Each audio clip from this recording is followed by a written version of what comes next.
OK, takže od čias Toma Blackouta som to chcel skúsiť. Motovlog. Ale doteraz nebola vhodná príležitosť asi. Zvuk bude možno horší. Ale kde lepšie spraviť prvý motovlog ako na motozraze? Ideme do Topolčian. Takže poďme!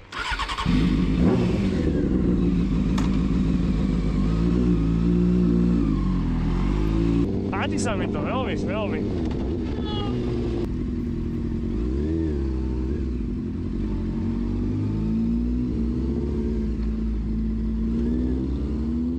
Toto sú také klasické piešťany bez jací všade, ale Cupra ide naozaj fakt pekne. Inak na začiatok videa vám musím povedať, že mám pokazený tachometer, hej, že mi proste ukazuje zle. Takže väčšinou hádže proste vyššie čísla, jak reálne idem. Takže to, čo vidíte, je čistý mýtus a určite nejdem tak rýchlo, hej.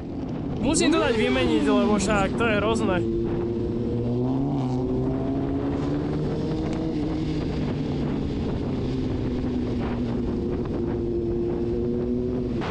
Túto zákrutu dáme na kolienko. Samozrejme, že kolienko neviem, ale hádam sa ho túto sezónu naučím.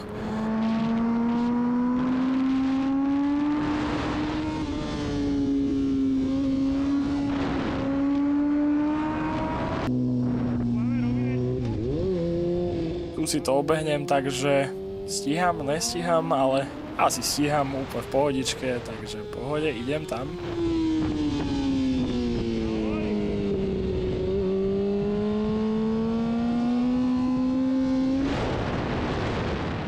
Práve v tejto chvíli som skoro umrel. Začalo ma trošku vynášať, tak som ťukol do zadnej brzdy, zvonilo mi celé koleso a už som išiel len rovno. A keďže som skoro umrel, tak som si dal takú chill jazdu. Až do Topolčian, samozrejme, na spotrebu.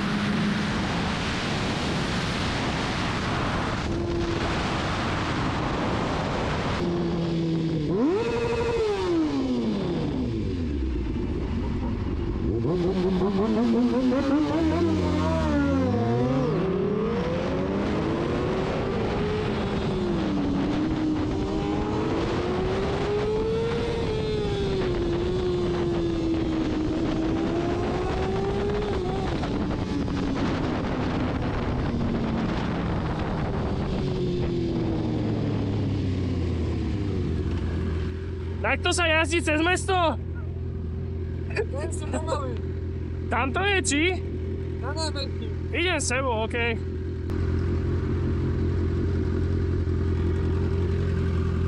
Do píče. Filter.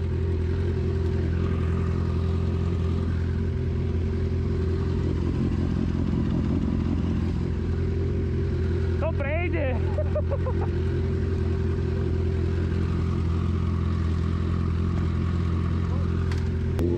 Tu už prichádzam na námestie. Akože celkom statočný motoriek.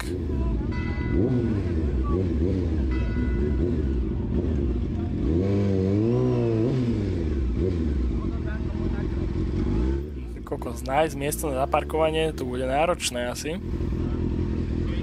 OK, tak sa poďme pozrieť, keď to tu odparkujem, že čo tu vlastne máme.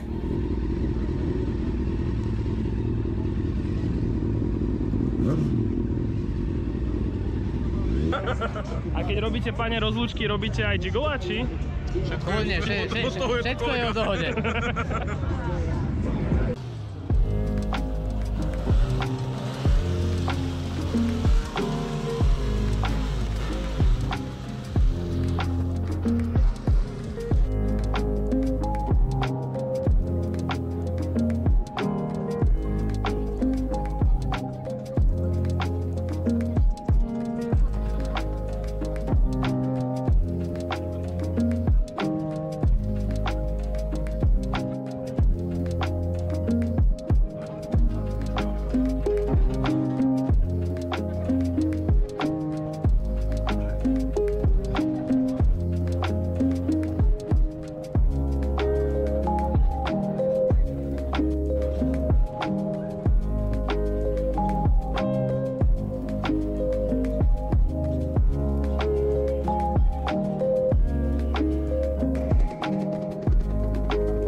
Jasné, však treba. Od malička na tom.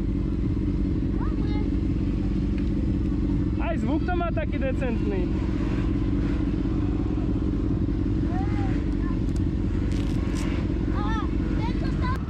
Tu už sme sa konečne dostali k tomu, že odchádzame preč z námestia. Čakali sme tu asi 20 minút, kým sa všetci nájdeme.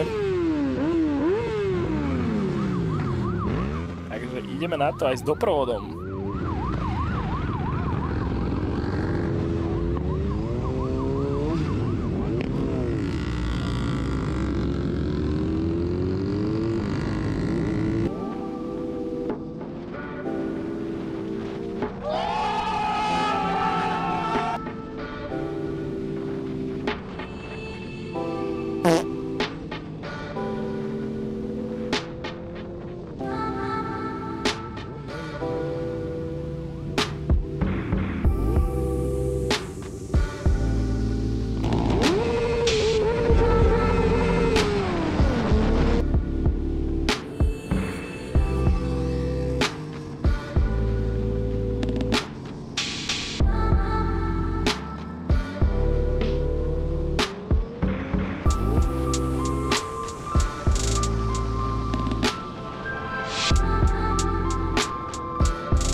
Tuto nám policajný doprovod vyvajil krásny priechod cez kolónu na Partizánske, keďže sa tam voľačo prerába, ale nás úplne krásne pretlačili, auta oproti museli zastaviť a celý priechod prešiel, takže sme si to úplne užili, ísť proti smere a obchádzať všetko.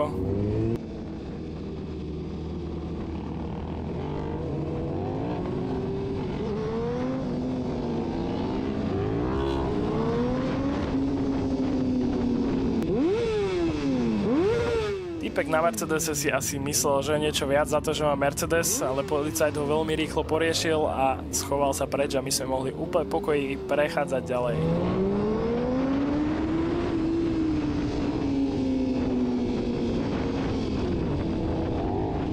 Tu nám Mima zakývala, alebo dala smerovku, alebo neviem, o čo išlo. Pozrite, aká je krpata na tej motorke, jak dieťa.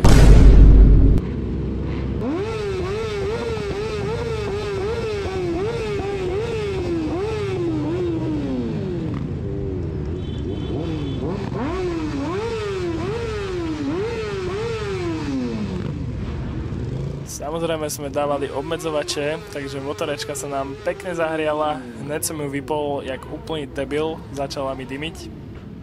To som si samozrejme všimol.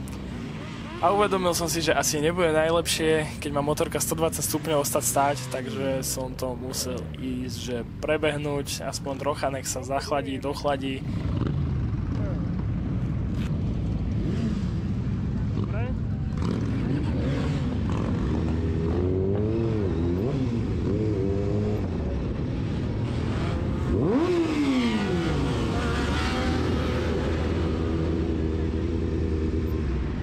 Som prešiel okolo pána policajta a uvedomil som si, že najrozumnejšie bude páliť rovno domov.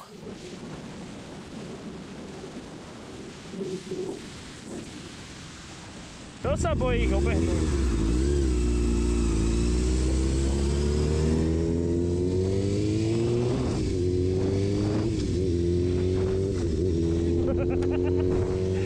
Tak to som sa ešte nerozbiehal.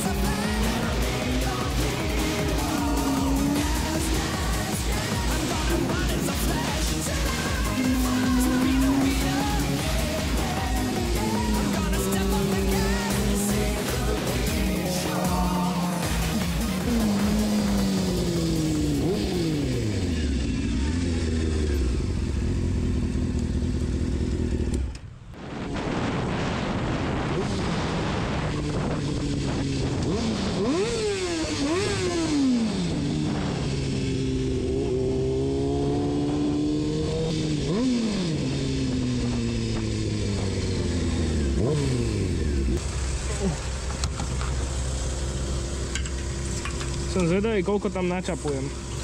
Lebo mám 15 litrovú nádrž, ale dám tam asi 16, 17. Tým, jak je úplne prázdna do minima.